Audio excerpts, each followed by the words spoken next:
Tammy Bruce, president of Independent Women's Voice. Donna Brazile, former DNC chairwoman. Both are Fox News contributors. Thank you very much to you both. Great to see you here tonight. Thank you. So, I was reading stories over the weekend, Donna, and, all of a sudden it's all about Bernie. Bernie's the front guy. He's got the most money. He has great name recognition, and he's emerging in, the difficult week for Joe Biden as the front guy. And then all of a sudden there's all this new scrutiny on him about pushing for his tax returns. Do you think that's a coincidence, or do you think that there is some agenda to say, we got a bunch of other folks out here we really like. Should we knock Bernie down too?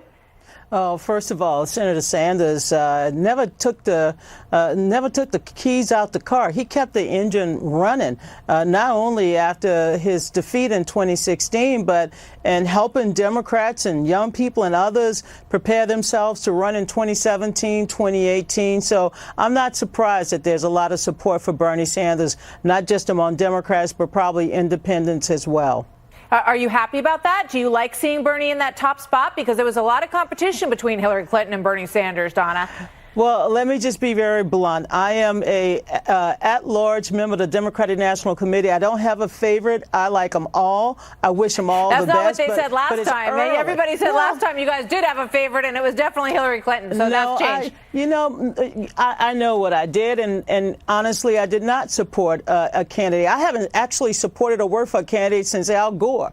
But no, I think Bernie Sanders, as well as Joe Biden, Kamala Harris, Elizabeth Warren, we should not look at these early polls and proclaim them to be like the Bible, the end of story. No, this is the beginning of the process. And you know what? You're going to have an exciting time next week with Bernie Sanders in the town hall meeting. Yeah, we're looking forward to it. And Tammy, I am too. We are too. So Tammy, with regard to the economy in Pennsylvania, obviously one of the signature states that ended up winning the election for President Trump, talk to me about what you see as the economic argument between Bernie Sanders and what he's presenting and what has been happening so far in the presidency. Well, I think one of the strengths President Trump has, even as he was candidate, but now he's actually delivered on these promises, is that he has a background in delivering economically, that he's said he's promised to do certain things. He did them. Barack Obama didn't understand how that could manifest, and now Americans have found that it can happen. So Bernie Sanders has a problem in that he's been just a politician, right? So it's about delivering on a business framework and whether or not the American people, for some reason, would want to switch out of this framework where you have such a remarkable economic resurgence that pretty much everyone is recognizing as being remarkable and astounding. So he's got his background and, of course, the legacy of what he's accomplished. And I don't think that anyone's going to really think that some idea, either someone who's a socialist or someone who has never run a company or someone who's never been able to deliver is going to be someone that they should switch to when it comes to the economic success of President Trump. Donna to respond to that. Donna, what do you say to that?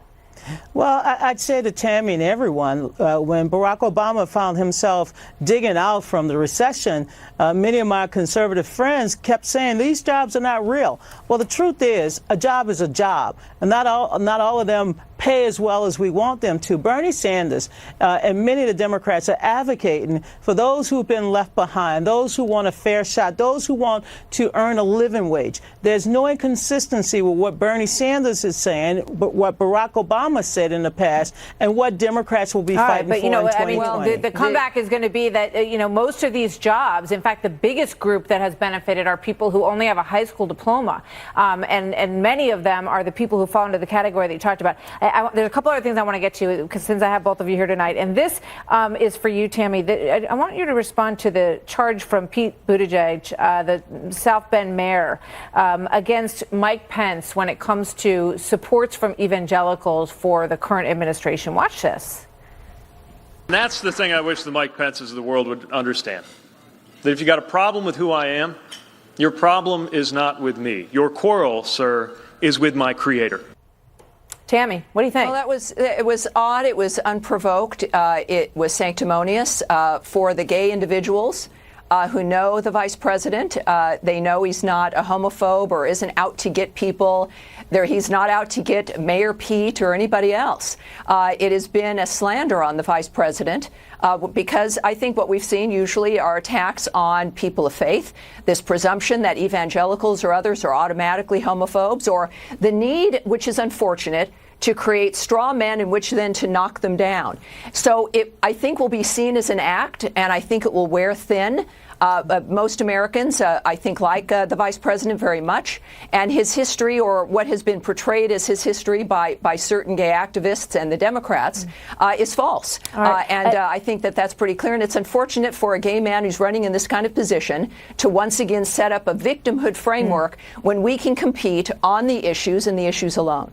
Strong. Mayor Pete is a man of faith. He's a man of God. And what he was speaking to is the vitriol and the attacks on gays. The attacks... Not by the vice president. The vice president has supported legislation. Tammy, look, I am not sitting here telling you something that you don't know. The truth is that gay and lesbians and others have been under tremendous attacks in recent years. And what he did yesterday, I thought was courageous. He spoke up. He spoke out, and he spoke his truth, and that is something we should encourage everyone to do. His truth is I want to get you to weigh in on one more thing here. I was watching another network earlier today talking about the B-boys, you know, Bernie and Buttigieg and Beto and Biden, and that they are sucking all the oxygen, Donna, out of the room and taking it away. This other network was talking about taking it away from the women, from people of color, all of that. Here's an interesting response from Stacey Abrams when asked, you know, is she thinking about running for president and getting into this race? Watch this.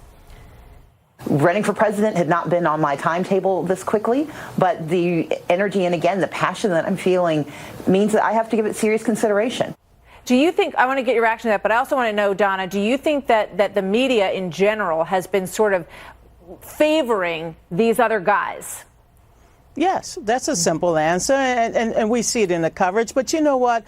At some point, we're going to make sure that women get as much coverage. And maybe, Martha, you'll hold a forum just for the women. I would love to do that. Call it Ladies' Night. Help me do that. That would be great. And you know, on a Thursday night, not a Friday, Thursday night, and I will be right there with you. You plan it, and I will be there. I think that would be great.